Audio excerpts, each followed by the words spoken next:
I'm Mark Fiske, and you're listening to Clear the Air.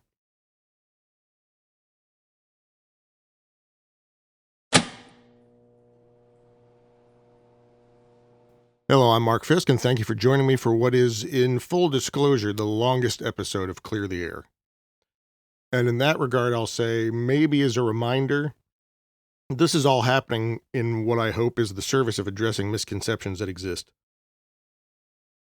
So I and really we can get back to supporting local music and school-age musicians in particular. I guess my point is that this one is longer, but I hope it's worth it if it means we get back to doing what we're trying to do. So, with that in mind, in the spring before my last year as a public school band director, I had 4 students who, based on the opinions of several impartial judges from outside of our community, were offered positions in the Xband as alternates. One of them rejected that offer, and the other 3 accepted the offer. Now, that was followed by several super sorrowful stories from a parent of one of the kids who accepted membership as an alternate. And these are stories that I believe were intended to influence me to overturn the result. Now, back then when it happened and today, I can tell you that I've never overturned a result from impartial judges. But beyond the fact that you'll eventually fail to find judges willing to help, it projects to the rest of a group that unless they know someone, their efforts are a meaningless waste of time and effort. At this point, it's probably also worth mentioning that a relative of this student was heavily involved in the leadership of the district. So one day, this student mysteriously started disappearing from my class.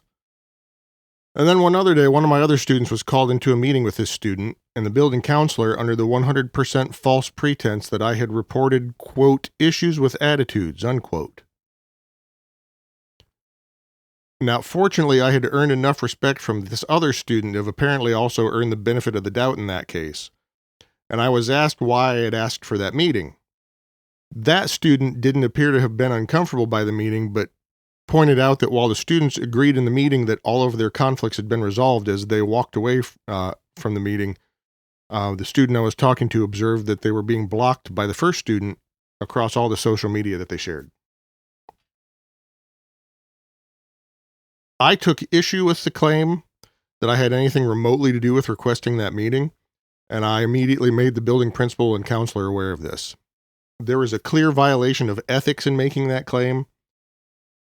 The meeting with the students was justified under deceptive and fraudulent conditions, and I have to tell you, it takes a special kind of smallness to deceive students in the service of a personal favor to someone who wielded some kind of control, indirect or otherwise, over employment or advancement of that counselor. Now, I'm going to read you a small portion of the messages exchanged regarding my concerns about the context that meeting was held under. Again, all of this is in the public record. Anyway, here's my response to being informed that I had requested a meeting that I did not request. Quote, good morning. This message was originally sent 2/26, though there's related documentation in the form of emails dating back to 2/10. Should a decision have been made to allow this student out of the class for anything other than non-medical reasoning, I would have liked to have been afforded opportunities to attempt to recover this experience for the student. Given the closure of school now for several weeks and the pending start of distance work/learning, I would like to know via email what her status will be going forward concerning any submissions the student may or may not be expected to complete, and though possibly now unlikely, be afforded an opportunity to attempt to recover this experience. Also, I'm just beginning to learn of a supervised conversation in the high school office that may have been arranged between 2 Xband members that appears to have been portrayed as a request made by me for those 2 students to meet. As I never made any such request, I hope that this is inaccurate and or that this type of action/attribution can be avoided in the future. Attaches the Xband compliance document for your reference. I have the signed portion from that family on file, which was completed and returned in December. Sincerely, me. End quote. Now, what's really interesting is the response to that, which was not sent to me, but rather to the father of the alternate by the school counselor, and here's that.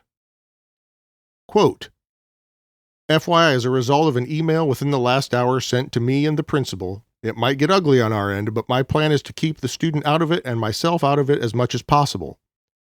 I will let the principal handle it all moving forward, with the exception of supporting your student, as I will always do that no matter what. Any communications he has will need to go through the principal. That's just my saying right now. This hasn't been a directive. End quote. Again, all in the public record. But there's more. During this time period, a member of the district's music department accepted a different position in the district as an administrator, resulting in a recommendation from the superintendent to eliminate a position from the music department. That ultimately would have caused material changes to the music program, no matter how you slice it. With 3 of us left, one of us would have been sent to an elementary building, one of us would have become the choir director, and one of us would have become the band director. And non-incidentally, this is all happening in the aftermath of a failed attempt to run another kid out of the program by a student with relatives leading or working in the district. And that's how this all fits together. You know, if you were still wondering. The summer going into the 2020-2021 school year was largely spent neglecting my family in order to try to defend my department and everything we had built in the preceding 21 years. And we succeeded in spite of objections from the relative of the student who now clearly regrettably joined the group as an alternate, and in spite of what appeared to be attempts from a member of my department to find replacements for us. 2 weeks out of a reluctant decision to fill the open position in our department, we were off to our off-site band camp with a group of students who, at the time I believed, were happy to have had their membership and programs they valued preserved, and appreciative and respectful of the mountains that were moved to enable that to happen. And so it was frustrating for me to either see how quickly that faded or how wrong my impression had been. With everything else in play, that was the camp where some of my students decided to test the water and smuggle in some vapes. And we ultimately lost a camp that we had been lucky to find when we started going there 17 years prior. I really tried to shake that off. Like you heard me say earlier, if you've been following along, I thought it was cruel to subject students who just faced the end of the world as far as they were concerned in the form of COVID lockdowns to random drug testing as a function of quote-unquote getting back to normal. Because what they had just been subjected to was anything but that. The next thing that teed up was a battle over the students' right to choose who they recognized as their, quote, most inspirational teacher, unquote. While the district attempted to explain that only current or retired teachers should be recognized, the students rightfully questioned how the district could prescribe to them who'd been inspiring to them across 12 years of school. There were 3 former teachers that 5 students wanted to recognize, and community members and I worked to try to support those students and their right to choose exactly who inspired them. Unfortunately, that didn't have the outcome that I'd hoped to see, so in a case of controlling what I could control, I extended an invitation to one of the teachers to speak at a band concert on behalf of a student who had selected them, which he declined. You know, inspiring.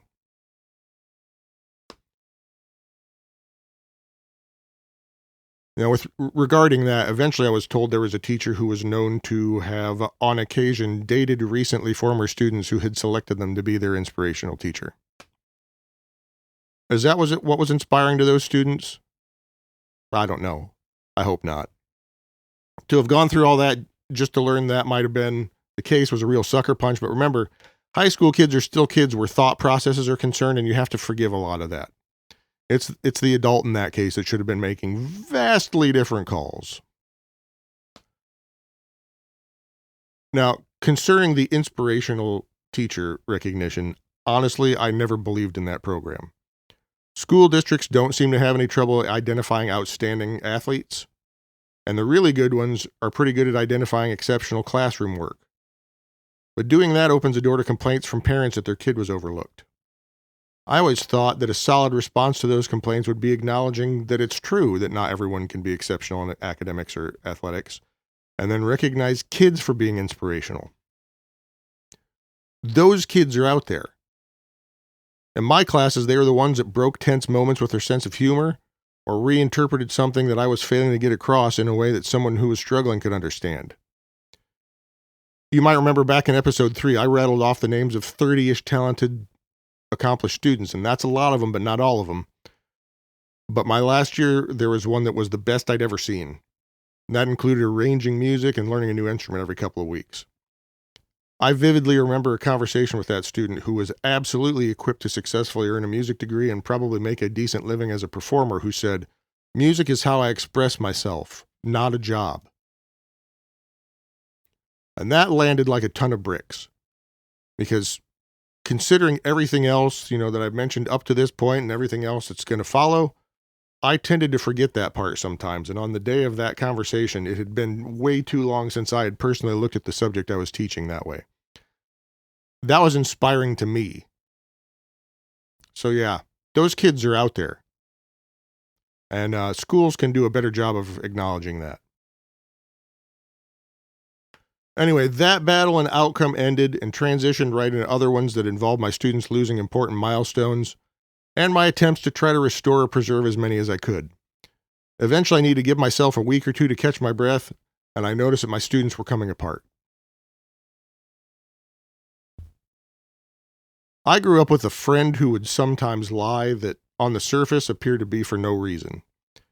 After years of trying to understand that, I eventually understood that lying was like a tool of someone who learned that sometimes the consequences for the truth are worse. Now think about that for a minute. Sometimes the consequences of the truth are worse. Now with that in mind, I started to suspect that one of my student leaders was using that tool the same way. They started telling me about physical abuse they'd faced, sleep disorders, eating disorders, taking a bottle of pills, getting blackout drunk every weekend, and trying to hurt themselves as a way to get revenge on people who they thought had mistreated them. I didn't know exactly where that was coming from at the time, but having researched approaches to the social injuries teens experienced as a result of the COVID lockdowns that were coming out of Europe, I suspect I might have been the only person in the district who was able to brace for those things happening. But as one person, I didn't have the resources to do much more than listen and watch and then report everything that seemed to be risks to my students' survival, either to the counselor, local police, or CPS. I received advice that I could try to support those kids with cards, notes, and certificates anytime it was appropriate to do that, but there were no clear solutions to any of that. And having to watch people that I'd known as students for up to 8 years go through that and not see the happy outcomes, compounded with everything leading up to that point going back to the previous spring, I had had enough. I was finding myself with situations that had the same theme as the ones I was trying to help with in college, but with less ability to directly help, fewer people that actually wanted help, but as a mandatory reporter, no ability to choose not to. In some cases, parents were more concerned with the embarrassment of me knowing what their kid was facing than they were about helping their kid. And that's terrible. So I resigned in November of that year, effective June 1st, and I put my head down and focused on attempts to preserve the remaining milestones for my students. Prior to the end of that year, I witnessed a colleague choosing some deliberate, unnecessary positioning in a doorway that forced a student who'd previously reported being physically abused to squeeze past. This was the type of sarcastically classy person you sometimes hear about accidentally shoving their stepchildren into door frames. Anyway, I warned that individual against doing anything else like that to any of the students, which ultimately resulted in them attempting to have me formally disciplined. It should come as no surprise to you that failed, because that's how it is when you tell the truth. Just a handful of days ahead of my board-approved resignation, and in spite of making 3 offers to share the Xband name and resources with the district, I was served with a cease and desist letter regarding my trademark, which qualified me for legal services provided by my state's education association, and eventually saw me winning a federal trademark dispute against a board of education that spent over $63,000. I was able to preserve performances at a district arts festival, and then a performance in June at a local music venue where we raised over $2,000 to support a school band trip that was ultimately canceled, so we directed a portion of those funds to be used to refund deposits paid by senior members of the following class. Eventually, I replaced a performance lost to COVID with another one, and I was able to get most of the members back for that. So there were some wins at the end. And I know that's all pretty bleak. But I think it was necessary to help paint a picture of where we've been and to help clear up any misconceptions that have been flying around out there. And I want you to know that the intent is for things to be way less bleak going forward. If you've been listening to stories I've shared so far, thank you for your support. And please stay with us for the final 2 episodes of this collection of Clear the Air.